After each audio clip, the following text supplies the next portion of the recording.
আসসালামু আলাইকুম দর্শক শ্রোতা সকলে কেমন আছেন আপনারা? আশা করি সকলেই ভালো আছেন। তো দর্শক শ্রোতা, আজকে আরো একটি এনজিও চাকরির নতুন জব সার্কুলার নিয়ে বিস্তারিতভাবে আলোচনা করব। তো দর্শক শ্রোতা, এবার বেসরকারি উন্নয়ন সংস্থা ৮৫ এনজিও থেকে বিভিন্ন ক্যাটাগরিতে প্রায় ৩৯০টি পদে চাকরির বিশাল নিয়োগ বিজ্ঞপ্তি ২০২৫ প্রকাশ করা হয়েছে।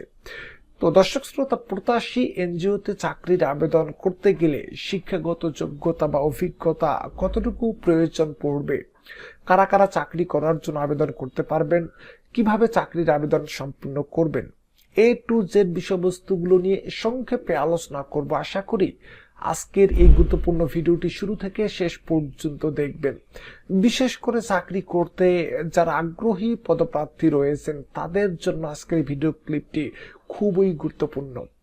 তো দর্শক শ্রোতা, আমাদের এই ভিডিওগুলো যদি ফেসবুক পেজ থেকে আপনি দেখে থাকেন, আমাদের পেজটিকে ফলো দিয়ে রাখবেন।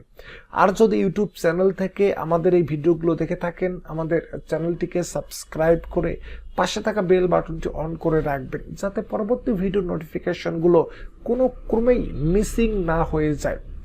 আমাদের ডিসপ্লের দিকে মনোযোগ দিলেই আপনারা বুঝতে পারবেন বেসরকারি উন্নয়ন সংস্থা ৮৫ এনজিওতে নিয়োগ বিজ্ঞপ্তি। এখানে বলা হচ্ছে যে ১৯৮৩ সাল থেকে ১৯৮৩ সালে প্রতিষ্ঠিত জাতীয় পর্যায়ে বেসরকারি উন্নয়ন সংস্থা ৮৫ কর্ম এলাকা, ৮৫ এনজিওর যে কর্ম এলাকাগুলো রয়েছে, এই যে চট্টগ্রাম, কক্সবাজার, রাঙ্গামাটি, খাগড়াছড়ি, বান্দরবান, ফেনী, কুমিল্লা, চাঁদপুর, এই এলাকাগুলোতে ৮৫ এনজিও কাজ করে যাচ্ছে। তো এখানে পদের নাম, পদ সংখ্যা, শিক্ষাগত যোগ্যতা, বেতন ভাতা, অন্যান্য যে বিষয়বস্তুগুলো, সমস্ত বিষয়বস্তুগুলো তারা উল্লেখ করেছে। এখানে ১ নম্বর পদ দেখুন। ১ নম্বর পদের নাম এরিয়া ম্যানেজার। বয়স থাকতে হবে এই পদের জন্য সর্বোচ্চ ৪৫ বছর। পদের সংখ্যা এখানে ১০টি। শিক্ষানবিশকালীন বেতন, শিক্ষানবিশকালে আপনাদের বেতন হবে ৫০,০০০ টাকা এবং চাকরির নিয়মিতকরণের পর বা চাকরির স্থায়ীকরণের পর বেতন হবে ৬১,৩২১ টাকা পর্যন্ত। শিক্ষাগত যোগ্যতা স্নাতক/স্নাতকোত্তর। ঋণ কার্যক্রম পরিচালনায় এরিয়া ম্যানেজার হিসেবে ন্যূনতম ৩ বছরের বাস্তব অভিজ্ঞতা রাখতে হবে। ২ নম্বর ক্যাটাগরিটি দেখতে পাচ্ছেন শাখা ব্যবস্থাপক। এখানে বয়স থাকতে হবে ৪০ বছর। পদের সংখ্যা এখানে ৩০টি এবং আপনাদের বেতন ভাতা শিক্ষানবিশকালে ৩৫,০০০ এবং নিয়মিতকরণের পর বেতন হবে ৫৩,৮৩৪ টাকা। শিক্ষাগত যোগ্যতা স্নাতকোত্তর পাস থাকতে হবে। আনুষঙ্গিক বিষয়বস্তুগুলো এই যে দেখতে পাচ্ছেন, ২ বছর বাস্তব অভিজ্ঞতা সম্পন্ন হইতে হবে। ৩ নম্বর ক্যাটাগরিটি দেখতে পাচ্ছেন সহকারী শাখা ব্যবস্থাপক। এখানে বয়স আপনাদের ৩৫ বছর। পদের সংখ্যা মোট ৫০টি। শিক্ষানবিশকালে বেতন হবে ৩০,০০০ টাকা। চাকরির স্থায়ীকরণের পর বেতন হবে ৪৬,৭৭৭ টাকা। শিক্ষাগত যোগ্যতা স্নাতক অথবা স্নাতকোত্তর পাস থাকতে হবে। আর ঋণ কার্যক্রম পরিচালনায় ২ বছর বাস্তব অভিজ্ঞতা থাকতে হবে। ৪ নম্বর ক্যাটাগরিটি দেখতে পাচ্ছেন ফিল্ড অফিসার।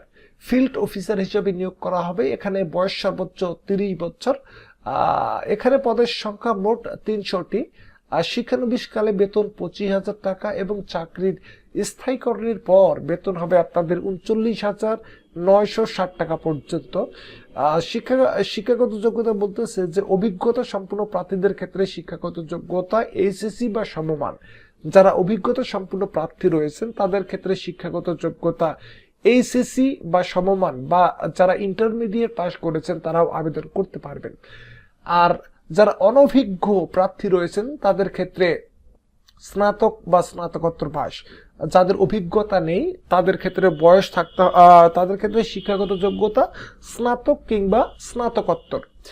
তো অধিকতর যোগ্যতা ও অভিজ্ঞতা সম্পূর্ণ সকল পদের প্রার্থীদের ক্ষেত্রে বেতন আলোচনা সাপেক্ষে নির্ধারণ করা হবে। যারা অধিক যোগ্যতা বা অভিজ্ঞতা সম্পূর্ণ প্রার্থী রয়েছেন তাদের ক্ষেত্রে বেতন ভাতা আলোচনা সাপেক্ষে তারা নির্ধারণ করবে। তো এখানে মৌখিক পরীক্ষা অনুষ্ঠিত হবে আপনাদের জন্য। মৌখিক পরীক্ষার সময়, তারিখ এবং পদবী স্থান, মৌখিক পরীক্ষার স্থান এখানে উল্লেখ করা হয়েছে। এই যে ৮৫ প্রধান কার্যালয়, শহীদবাড়ি ৯০৩/A, ওমর আলী মাতব্বর রোড। এই বিষয়গুলো পড়লেই আপনারা বুঝতে পারবেন। তো এখানে পরীক্ষার যে সময়সূচি, এখানে 16/1/2026 তারিখে রোজ শুক্রবার অনুষ্ঠিত হবে সকাল 9 ঘটিকায়। ফিল্ড অফিসার চট্টগ্রাম, কক্সবাজার, ফেনী, নোয়াখালী, চট্টগ্রাম, চাঁদপুর জেলার জন্য। তো এখানে 16/1/2026 তারিখ অনুষ্ঠিত হবে এই কার্যালয়ে।